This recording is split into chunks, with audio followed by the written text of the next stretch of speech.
Assalamualaikum warahmatullahi wabarakatuh. Kembali lagi bersama saya Sutmutia, masih di Sutmutia channel on YouTube. Apa kabar semuanya? Semoga kita dalam keadaan sehat walafiat.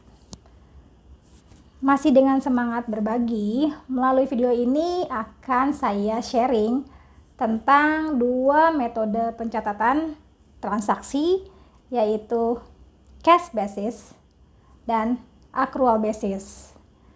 Dua metode ini punya kelebihan juga punya kekurangan. Mari kita bahas satu persatu.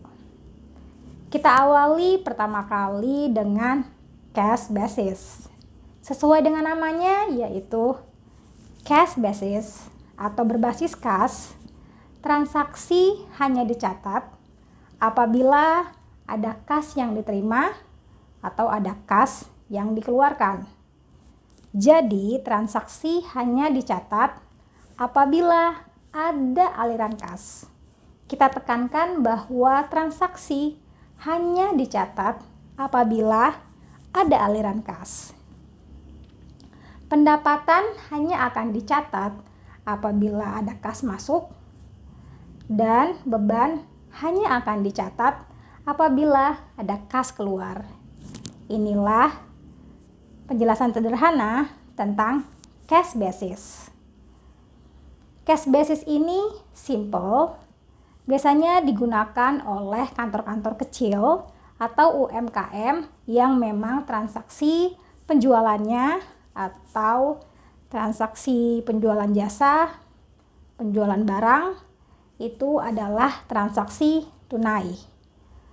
Tidak begitu kompleks sehingga mereka memilih cash basis. Namun, kekurangan menggunakan cash basis ini adalah dalam menghasilkan output laporan keuangan, informasi yang tersaji dalam laporan keuangan tidak full information, tidak utuh informasi keuangannya. Karena hanya mencatat atau menyajikan transaksi yang berhubungan dengan kas.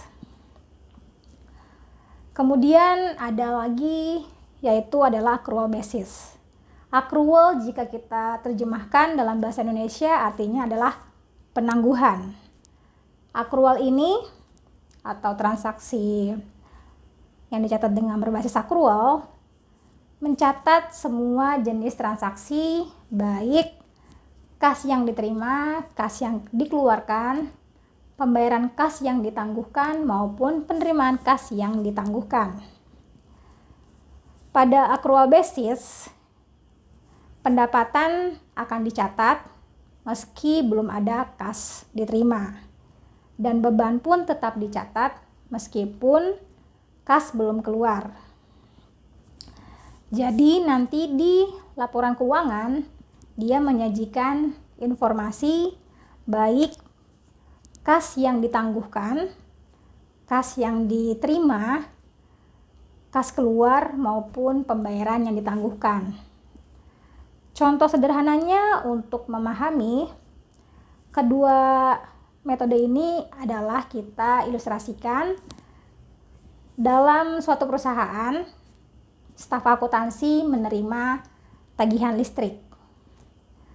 Apabila perusahaan ini menggunakan metode cash basis, maka tagihan listrik ini saat diterima tidak akan dicatat atau tidak akan dijurnal. Biasanya tagihan ini hanya akan disimpan, namun tidak dilaporkan dalam laporan keuangan karena belum ada aliran kas yang terjadi.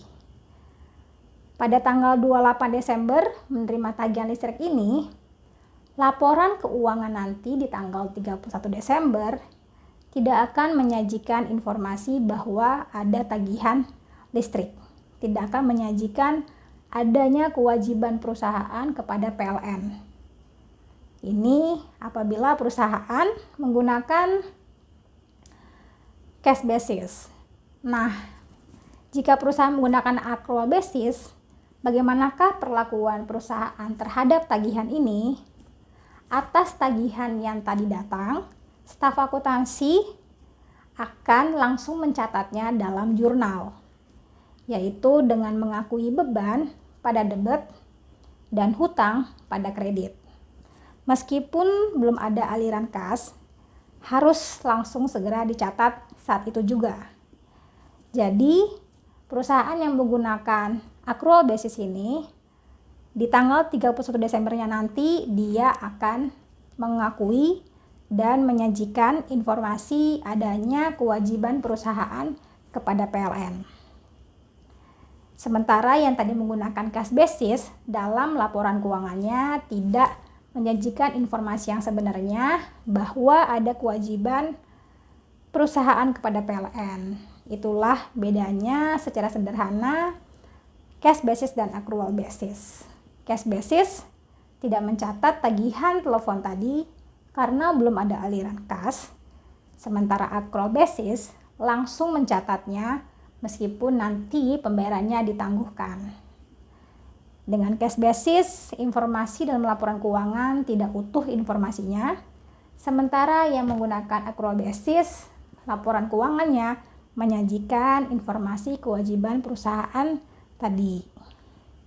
Itulah penjelasan singkat tentang cash basis dan accrual basis. Semoga penjelasan tadi bermanfaat. Jika ada yang ingin ditanyakan, kamu bisa berkomentar di kolom komentar di bawah ini.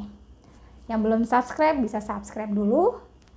Yang punya ide hal apa saja yang bisa didiskusikan atau ada masukan buat saya, silakan berkomentar di kolom komentar.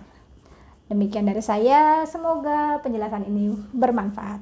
Wassalamualaikum warahmatullahi wabarakatuh.